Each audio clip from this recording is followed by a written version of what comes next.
Okay. Hi everybody, you are live with Spice Isle Sauces, and happy St. Patrick's Day. I should be wearing green, but I just don't look that great in green and I didn't have anything. But in honor of the holiday, I am having a Bailey's. My mind just went blank. And if you haven't met us before, I'm Heidi and Steve is behind the camera. We're Steve and Heidi Nolan. Hi everybody. And what are you drinking tonight, Steve? Well, I've got my Jameson Limited Reserve 18 year, and there it is, and I'm about to take a nice sip of it. So there it is. And then you want to tell them what that is too, baby? Sure. So early this morning, well, not real early, about 10 a.m., Steve took a brisket of corned beef. He rubbed our seasoning. This is our Spice Isle Tropical Seasoning and Rub. And he put that all over the brisket and put it in the smoker. And he smoked it, what, about 7 hours? Yeah, about 7.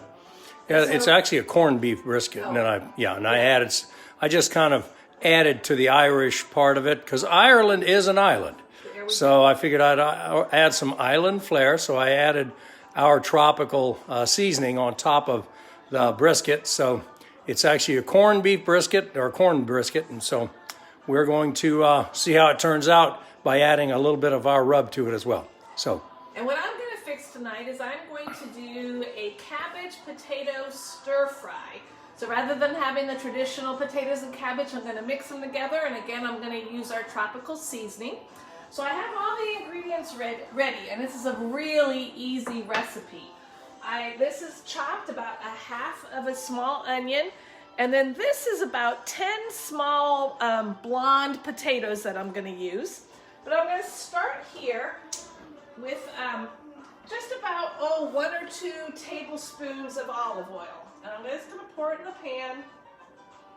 Let it sit there for a few minutes to get hot.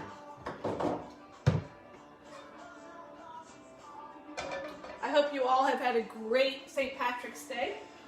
It's just getting started, baby. One of the ways that I decide if the pan's hot enough is I just sprinkle water and I wait until it kind of sizzles, so it's not quite there yet. If you're new to Spice Isle Sauces, our webpage is www.spiceisleSauces.com, and I have a whole page of recipes there. And the particular recipe I'm cooking tonight is actually there, so you can find it.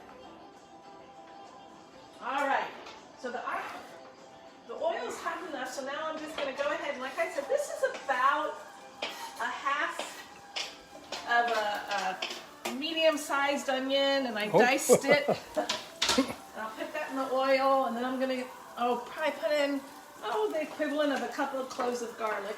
So you can see I kind of cheat and I get the garlic that's already minced. Just put that right in there. Can never have too much garlic or too much onions. Right. So I'm just going to saute this until the onion is soft. Probably about 2 or 3 minutes is all.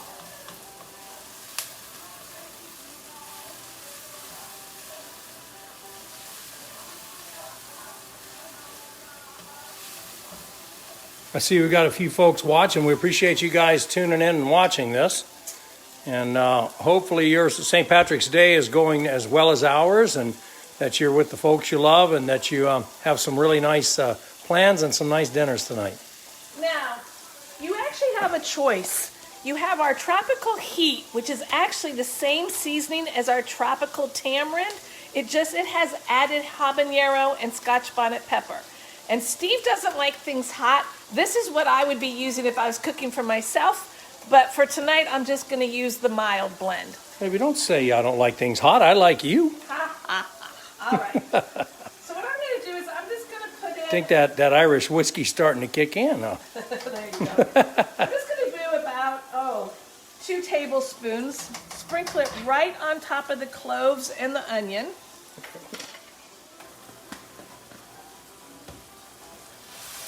Then just stir it up. Boy, does that smell good. Yeah, our whole house smells great tonight. I wish we could bring you the smells through the Facebook. Yeah, you start cooking with it, it'll take you right back to the islands. It's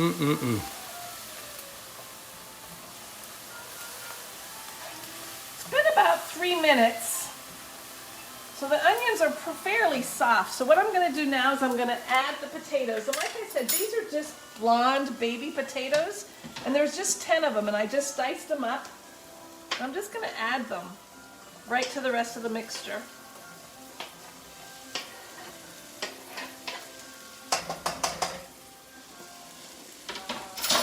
And just mix it. Make sure the garlic and the onions and the seasoning just really goes throughout all the potatoes. And now what I do is I will cook this, probably for about 10 minutes until the potatoes are soft. And then at the very end, and I'll stir, not constantly, but just occasionally to make sure it doesn't stick. And at the very end of the cooking time, and like I said, I'll probably cook it for about 10 minutes. Oops, I'm sorry. And then what I did is I'm lazy. I didn't want to cut up all my own cabbage, so I just bought a ready-made bag of classic coleslaw mix. And what I'll do in about 10 minutes is I'll just go ahead and I'll sprinkle about half of the bag on top. And then I'll put the lid on and I'll just let it sit there for about 2 minutes. And I like it that way because that way the cabbage is still somewhat crisp. Yeah. But if you like the cabbage softer, all you have to do is cook it longer. And it is yummy. So that we'll serve that along with our corned beef brisket that we smoked today. And I'll probably have some more of my Jameson here later on, that 18 year. I won't wait 18 years to drink it, I can guarantee you that. And then when you go to eat the cabbage and potatoes, you can always add more seasoning on the end. Like I said, I did about 2 tablespoons. You can taste it, adjust to your liking. Some people like it a little more flavorful, a little less. You just kind of have to play with it, but that's what I did. All right, now get your glass, get your Baileys. All right. All righty, so here's happy St. Patty's Day. And thank you all for tuning in. We'll check in later. Oh, and make sure you tune back to our Facebook page in a few hours, and I'll have pictures of both the corned beef and the potato cabbage stir fry all finished cooking. And probably a picture of me passed out in my easy chair. Nah. All right, thanks everyone. Thanks for watching.